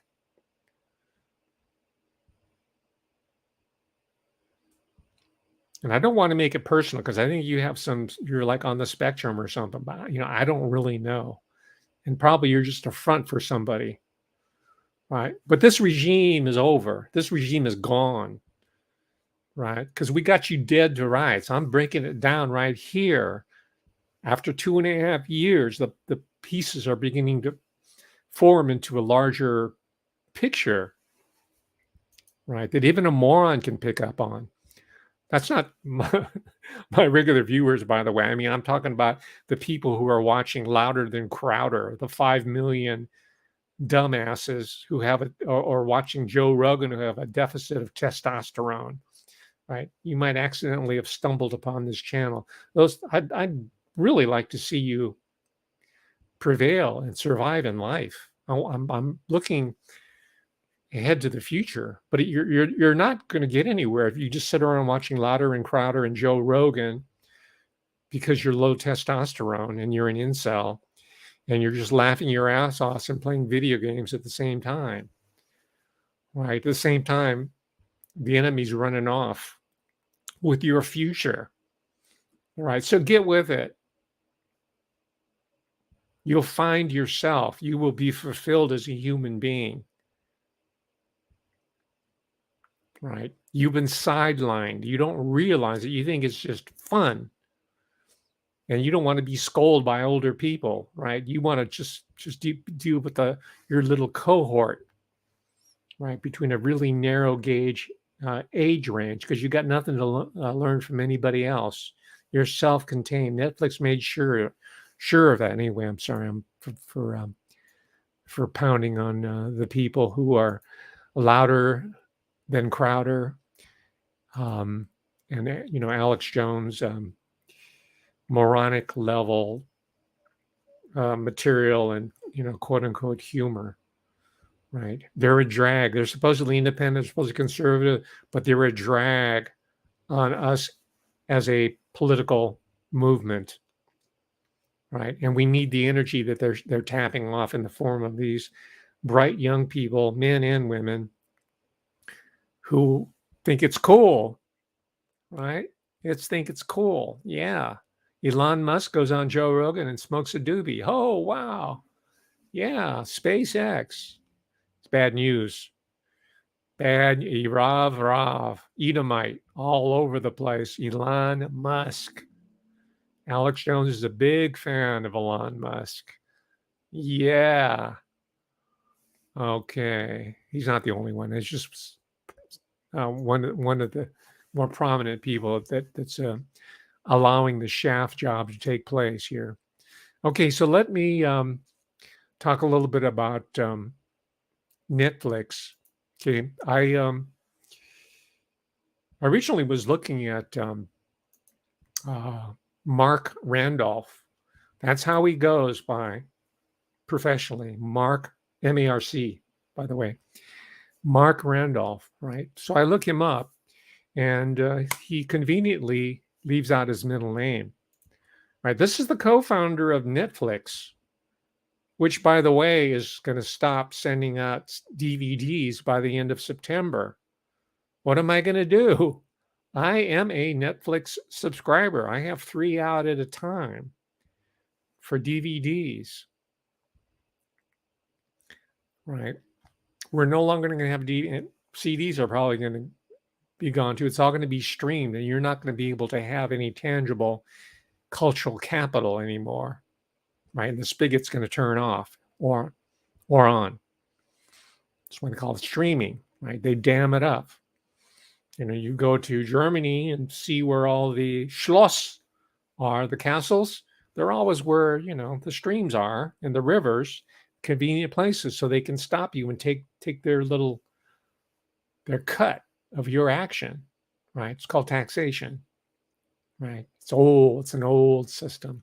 So it's same with cultural capital. Besides that model is dying. Anyway, I got interested in Mark Randolph because I found out that he was a Bernays, right? His great granduncle was Herr Professor Sigmund Freud, and his great uncle was Eddie Bernays, or Edward Bernays, right? And you think you know all about it because you read propaganda, or you heard someone on Ben Shapiro's show, or Stu Peters, or Don Bongino, or what's the chubby boy? Not Alex Jones, the other guy who's in Austin, Mormon dude. Right? You heard the name, so you think you know about Edward Bernays. So I checked him out, and I found out he left pretty early, right after the initial public offering, or slightly before. Around that time, Bernays Randolph split, and he let Reed Hastings Jr. take over. All right. And I knew about Reed Hastings. I saw his name, but only in prepping for this particular talk. See, I'm always getting my butt kicked by new information, building on old information, but new information that puts everything into a new light. And I like that process. It's called the Eureka moment, right? So I found it's not so much, Bernays Bernays Randolph is a hustler. He's a player, definitely. But I found out that's really Reed Hastings Jr. That's the real Macher, right? That's Yiddish. Okay. Again, look at Leo Rosten's great book, The Joy of Yiddish. Look up Macher, Macher. So Reed, and he took over recently, though. He stepped down. I should tell you, just so you know, I'm somewhat up to date. I think it was in January 2023. Reed Hastings Jr. stepped down as the CEO of Netflix, as I know he probably knows. He's getting out while the going's good, because that thing's going to crash. The stock value is going to crash. That's why they're stopping the home delivery of DVDs at the end of September. They're all closing. They're heading and gone. And I think Bernays Randolph knew that it was not going to last. It lasted 25 years, but that's about the cycle of a bust out scheme is going to last about 20 years if it's a real good one. Like where you can get new investors in and then boost up your the fake value of your company and then cash out. I think he cashed out early, probably a little bit too. He's probably kicking himself. I'm talking about Bernays Randolph. Probably kicking himself for cashing out a little bit too early, but he did. At least that's the story. Now he's a sort of I'd say kind of a high level coach of these entrepreneurs who don't know anything, right? These are like front guys, sort of like that woman who did that blood testing company, Theranos, Elizabeth Holmes, right? Also a Stanford dropout, right? He works with people. I'm not saying he works with her. I think she's in prison or jail or has an ankle bracelet or something, but she's she's pretty much done. Of course, this is in America, and contrary to what F. Scott Fitzgerald said, there are second acts. We like a repentant crooks in America. You're not ruined. We'll like you even more. So Elizabeth Holmes, I'm sure she's going to make a comeback. She's going to make an appearance on the Oprah show, an Oprah special, and she's going to tell how she found God, whatever, and we'll accept it because we are kind and generous, forgiving people. But anyway, that's what he's up to now. But I found who was more interesting is Reed Hastings, right? who I think he's not the CEO, but he does have sort of a kind of a semi-honorific title within Netflix as they're going to this next phase, I guess, of all streaming. And of course, not coincidentally, that Barack Hussein Obama and Michael Robinson were given a lucrative contract at Netflix after they left office. They made a couple documentaries. One or two of them are actually good. They had nothing to do with it, but they got the deal, right? So people like that, they're operating on that level. So I'm looking at Randolph here. What's the information I'm going from memory here, but I was really fascinated to learn that Reed Hastings was related to, I think his first name was Henry, but the family name is Loomis, Loomis. I think that was his grandfather. I have to look more into that. Like I said, I just found this out in prepping for this talk, so it hasn't really sunk in the particulars, the specifics. However, it started to ring a bell because I did a number of years ago. I might have even reviewed it on this channel because I've been at it for over 2.5 years now. But I did go carefully through a book called Tuxedo Park, and it's about Alfred Loomis. I think his name is Alfred Loomis. Check it out. I don't have time to go through it here, but he, all the hype is on J. Robert Oppenheimer right now and all his circle. But look a little bit further, and Loomis was really the beginning, the end of gentleman's science and the beginning of big science. And he had a facility, it was called Tuxedo Park. This is the exclusive area in New York, right? Ultra. He made his nut in Wall Street. Probably had some inside information. That's the only way you're going to get super, super rich on Wall Street is if you have some kind of pull, right? Somebody gave you a hot tip or you're an insider. So anyway, that allowed him the money to function as a gentleman scientist as a prelude to what became big science. It was overseen by people like Lawrence, right? As in Lawrence Livermore over at Berkeley and Oppenheimer. That's, the Manhattan Project was really kind of the inauguration of what we're seeing and being impressed by today as big science. So that's Loomis, Alfred Loomis, Tuxedo Park. Check out that book. I'm going to have to find my copy somewhere. But he was into mind control technology. He was the guy that on an informal personal basis brought people like Einstein in, and he was putting some of his personal wealth into Princeton University. I think he might have helped fund the Institute for Advanced Studies. I think that might have been his brainchild. Right, Loomis. We have to check his background. Maybe he was part of the early Dutch colonialists in that New York area, right? Which I've always said we need to look further into the House of Orange. Princeton University is a House of Orange institution.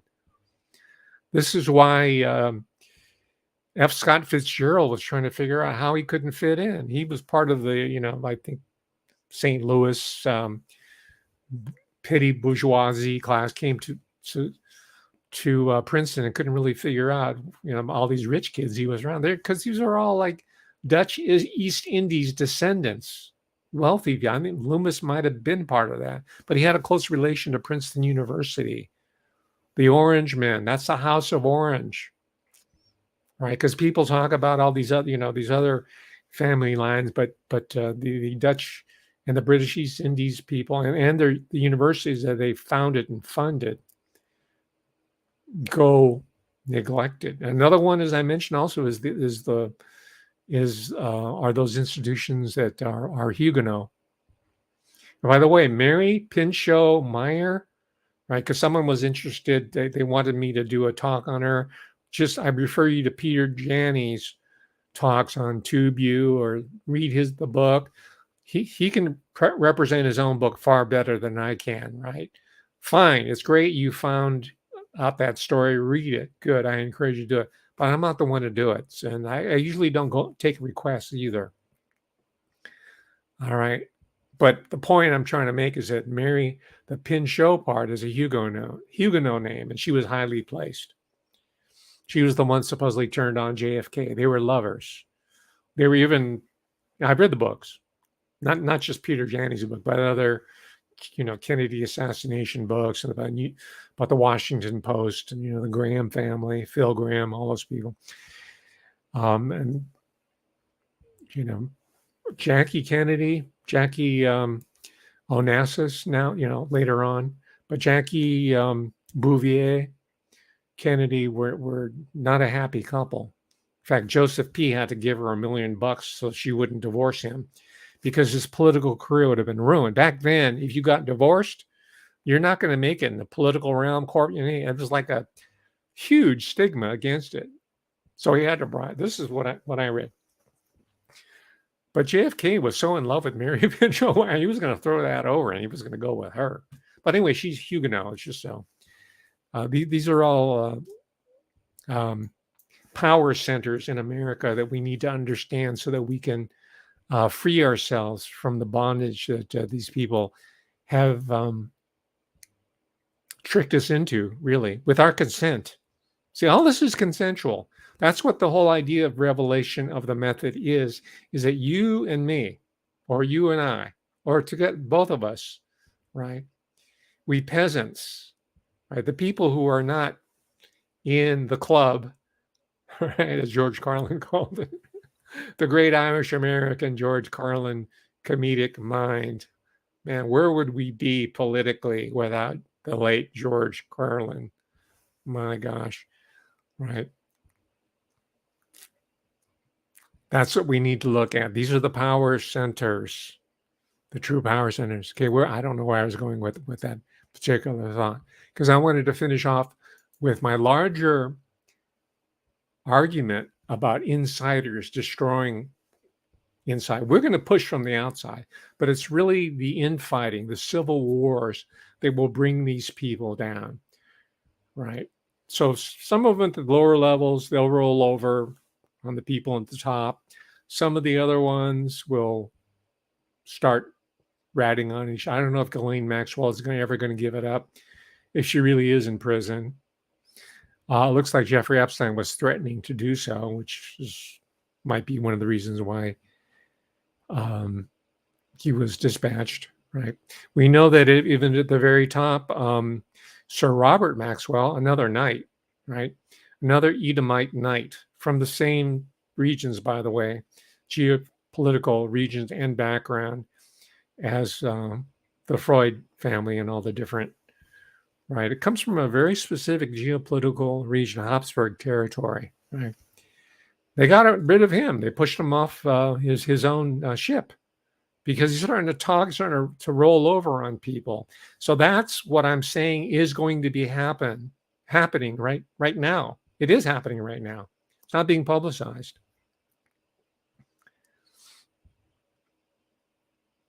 And my source in Maui told me that he suspects that there was arson going on in order to shut down or to send a message to global sex trafficking that's being run out of Hawaii, the state of Hawaii, which is under UN control. The Governor Green brags about it. And Maui in particular is the redoubt of people like Oprah, Saint Oprah, right? And these other characters, Mark Zuckerberg and Dr. Priscilla Chan, whose father comes from what I've read. This is not my own journalism. I won't tell you who wrote this article, but you can find it online. Maybe I'll send it to my Patreon people, who claims that her family are part of this Golden Triangle system that was involved intimately in the Vietnam War. Supposedly he ran a noodle shop in New York, Queens or whatever, Queens, Chinatown, a pho, Vietnamese noodles, right? But there's a larger story. This is Dr. Priscilla Chan, right? philanthropist, along with her husband, Mark Zuckerberg. All right. So we'll have to find out what that fire was really about. Right. But what I'm hearing is that it's kind of like a warning. Hey, all hell's about to break loose of the information about this island, in particular, Maui being at the control center of this global trafficking system of humans and drugs. It's the old East Indies network. It was really what World War II was fought about. It was what the Vietnam War was fought about, these markets. People say, oh, it's about oil. Yeah, sure.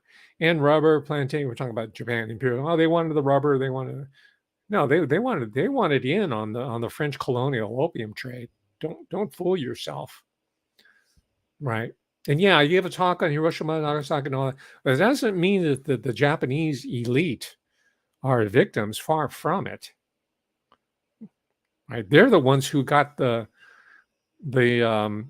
working class, the mostly farmer, agrarian people, to fight and die in droves and to destroy their society for the Bank of Japan and for the Rothschilds, right? And for the New World. I'm talking about the super, super elite up there. And intellectuals and journalists in Japan who are Japanese or foreigners, even Benjamin Fulford cannot say that. They'll be dead. All right. Hopefully my low subscription numbers will work in my favor in this case. But this is not news anyway. This is pretty much of an open stream, but you don't write about it, right?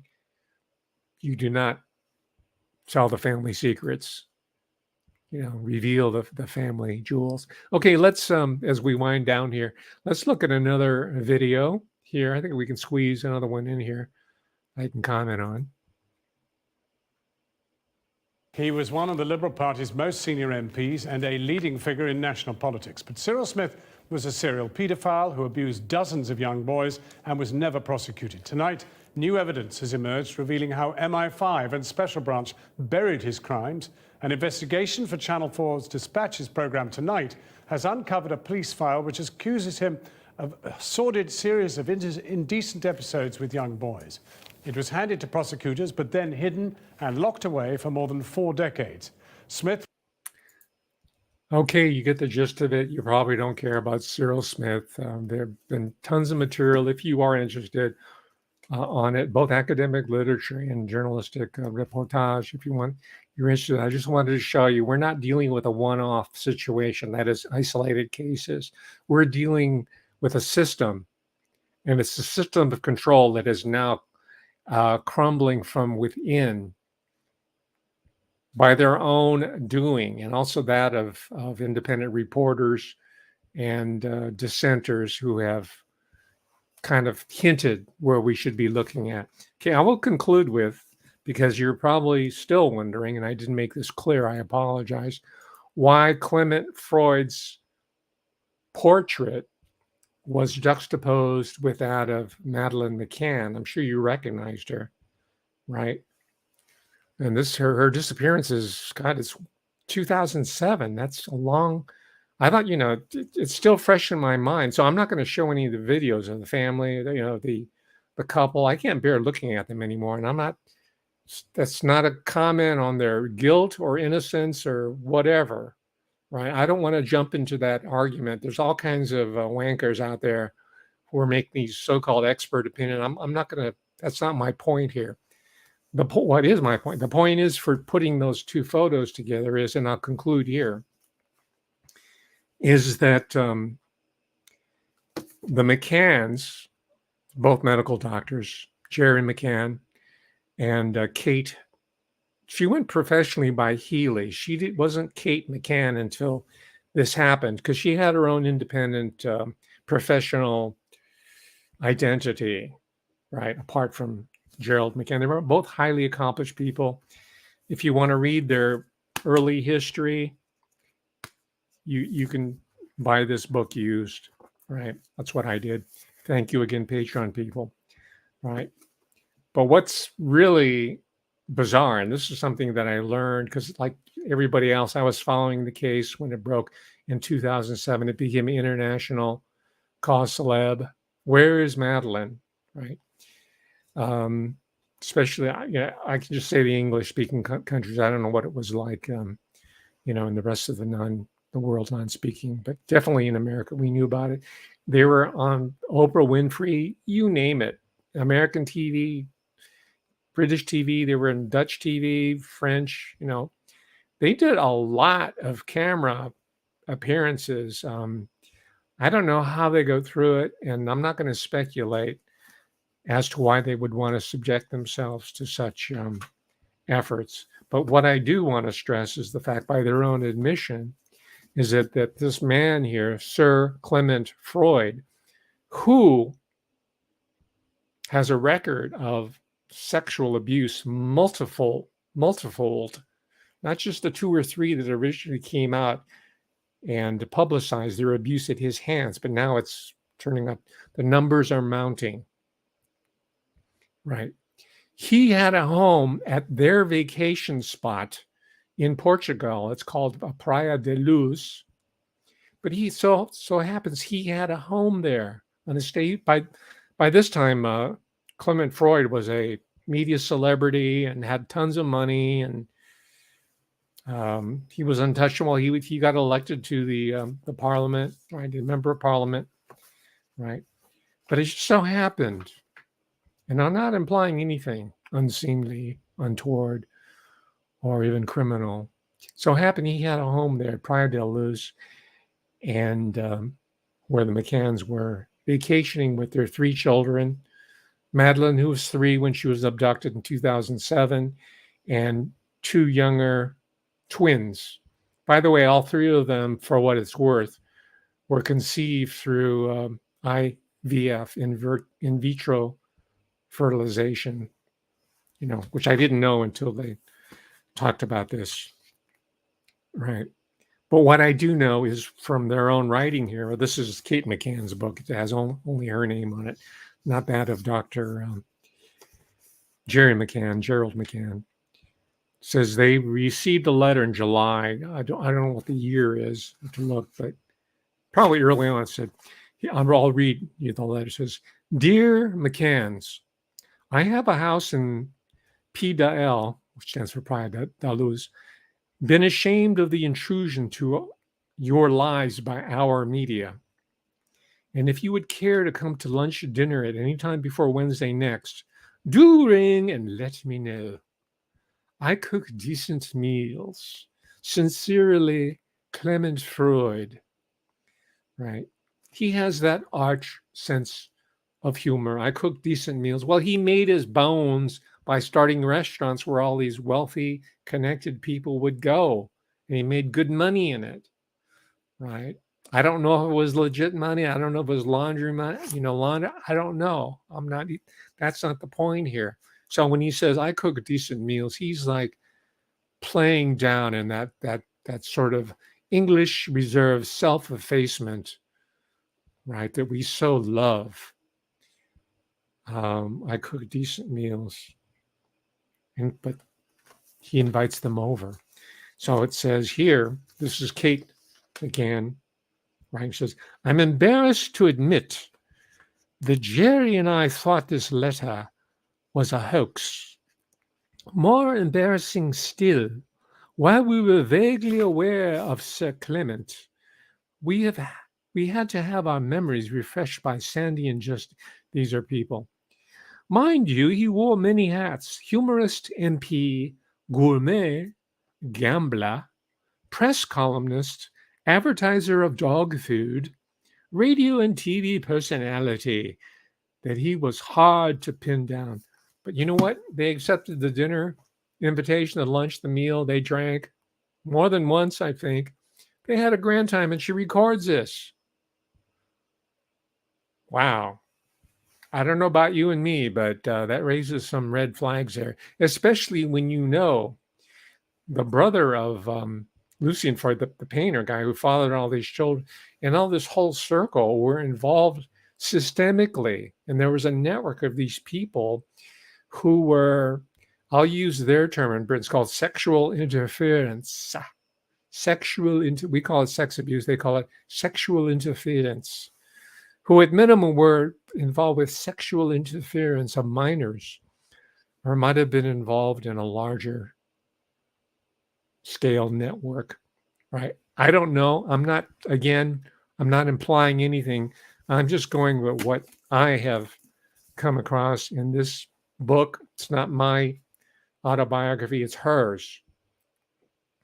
All right. So you see, as I stated at the beginning of this talk, now 2 hours long, a little bit over. I'll end it up very quickly. Be patient with me, please. But you see how all the threads are tying together? Yeah, it's coming together. Well, ladies and gentlemen, I can elaborate on. I have much more material that I could cover, but 2 hours is about the limits of most people's patience and attention. And I thank you for all you people. Corky, how are you? You're still in the chat room here. I thank you for your patience. Hopefully, people who have to leave early or can watch it on replay can digest this in smaller bits, to use a metaphor that would be more appropriate to the world of super chef, celebrity chef, Sir Clement Freud. And on that sarcastic note, I will end at this point. Thank you, ladies and gentlemen. I'll be back with you on Sunday with another incredible talk. I'll read like hell all week, take notes, work my cultural forensics magic on it, and deliver to you a multi-course meal that you can enjoy without guilt. You can relish it. And it's calorie free. All right. Thank you. Join my Patreon. Subscribe. The Patreon numbers are rising. The subscription numbers are rising. I don't know what it is. I think maybe YouTube might be stopping the shadow banning, but once the algorithm gets going, that's why I'm asking you to subscribe and to like. It does seem to trick the algorithm into bringing more people into my channel or directing them here as a recommendation. And once people do watch this material, they'll know that it's much, much deeper than it's being provided on Rumble with Loudmouth with Crowder and all the other retread comedians. All right. I'm naturally funny. I'm not a comedian. That's just the way I am.